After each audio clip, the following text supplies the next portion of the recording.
Segment వచ్చేసి Peddapalli. So పెద్దపల్లిలో విచిత్రమైన పరిస్థితి. ఈ పెద్దపల్లి సెగ్మెంట్ సంబంధించి నేను చెప్తున్న విషయాలు మీకు అందరూ కూడా డైజెస్ట్ కాకపోవచ్చు, కానీ మేమే వాస్తవంగా డైజెస్ట్ చేసుకోవాలి వాస్తవంగా. అందుకే నేను నిన్న గ్యాప్ తీసుకొని కూడా చాలా వరకు రీసెర్చ్ తెలుసుకొని అన్ని విధాలుగా తెలుసుకున్న తర్వాత మీకు చెప్పబోతున్నా మిత్రులారా. ఇక్కడ పెద్దపల్లిలో పెద్దపల్లి, చెన్నూరు, బెల్లంపల్లి, మంచిర్యాల్, ధర్మపురి, రామగుండం,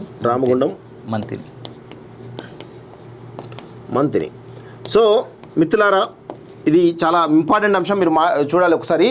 ఇక్కడ బెల్లంపల్లిలో ఇది కమ్యూనిస్టు కంచుకోట. ఒకప్పుడు గుండా మల్లేష్ 4 సార్లు ఎమ్మెల్యేగా ఉన్నాడు, తర్వాత వినోద్ కూడా ఇప్పుడు ప్రస్తుతం ఎమ్మెల్యేగా ఉన్నాడు వాస్తవంగా. సో ఇక్కడ కమ్యూనిస్టు, బీఆర్ఎస్, కాంగ్రెస్ కంచుకోట, అక్కడ బీజేపీ 0. కానీ బెల్లంపల్లిలో చాలా స్పష్టమైనటువంటి లీడ్ బీజేపీకి రాబోతుంది. ఈ కమ్యూనిస్టు బెల్టుల్లే ఈ విధంగా ఉంది అంటే, మంచిర్యాలలో గతంలో రఘునాథ్ వీరబెల్లి అసెంబ్లీలో పోటీ చేసి దాదాపు 45,000 ఓట్లకు పైగా రావడం జరిగింది. ఇక్కడ కూడా బీజేపీ లీడ్ చాలా స్పష్టంగా కనబడతా ఉంది. అదేవిధంగా ధర్మపురిలో లీడ్ కనబడతా ఉంది, పెద్దపల్లిలో లీడ్ కనబడతా ఉంది. సో మంత్రి కూడా అది కొంచెం బ్రాహ్మణ్ బెల్ట్ చాలా స్పష్టంగా ఉంటుంది వాస్తవంగా. సో ఇక్కడ ఈ 5 నియోజకవర్గాల్లో చాలా స్పష్టమైనటువంటి లీడ్, అంటే నెక్ టు నెక్ ఫైట్ జరుగుతుంది. ఎవరెవరికి? ఇటు కాంగ్రెస్కి, అదేవిధంగా బీజేపీకి నెక్ టు నెక్ ఫైట్ జరుగుతున్నప్పుడు కూడా ఈ ప్రధానమైనటువంటి ఈ సెగ్మెంట్లలో బీజేపీ చాలా పెద్ద ఎత్తున ఓటు బ్యాంకు సంపాదించబోతుంది. పెద్దపల్లిలో కానీ, బెల్లంపల్లిలో కానీ, మంచిర్యాలలో కానీ, ధర్మపురిలో కానీ, అదేవిధంగా మంత్రిలో కానీ.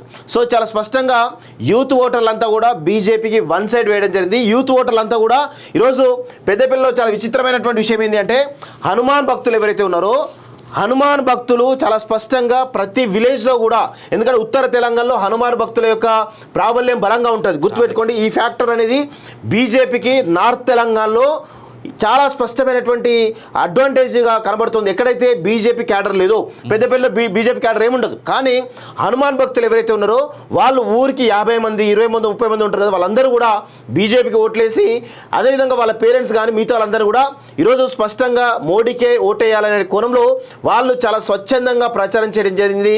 ఎప్పుడైతే ఈ హనుమాన్ మాల వేసినటువంటి భక్తులు ఎవరైతే ఉన్నారో వీళ్ళు బీజేపీకి సంబంధించినటువంటి కార్యకర్తలాగా పనిచేసారని చెప్పి అనుకోవచ్చు వాస్తవంగా. సో వీళ్ళ ప్రభావం వల్ల ఉత్తర తెలంగాణ మొత్తం కూడా క్లీన్ స్వీప్ కాబోతుంది.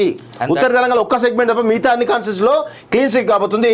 సో పెద్దపల్లిలో విచిత్ర పరిస్థితి ఏంటంటే, ఈరోజు అందరూ అనుకుంటున్నారు కాంగ్రెస్ పార్టీకి సంబంధించినటువంటి వివేక్ కొడుకు ఎవరైతున్నారో గడ్డం వంశీ గెలుస్తాడని చెప్పేసి అందరూ కూడా అనుకుంటా ఉన్నారు, కానీ అది పొరపాటు. అక్కడంతా సినిమా లేదు వాస్తవంగా. సో ఇక్కడ నెక్ టు నెక్ ఫైట్ జరుగుతూ ఉంది. 1%, 1 to 2% లీడ్లో ఈరోజు బీజేపీ లీడ్లో కనబడుతూ ఉంది. అక్కడ ఇది చాలా నెక్ టు నెక్ ఫైట్ జరుగుతూ ఉంది.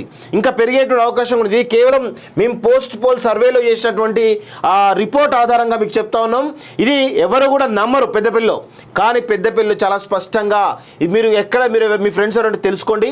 ఖచ్చితంగా అక్కడ ఉన్నట్టు ప్రభుత్వ ఉద్యోగులతో మాట్లాడడం, యూత్తో మాట్లాడడం, కాంగ్రెస్ పార్టీ నాయకులతోటి, కార్యకర్తలు, సింపదర్స్ కూడా చాలా కాల్స్ చేసి మాట్లాడినాం.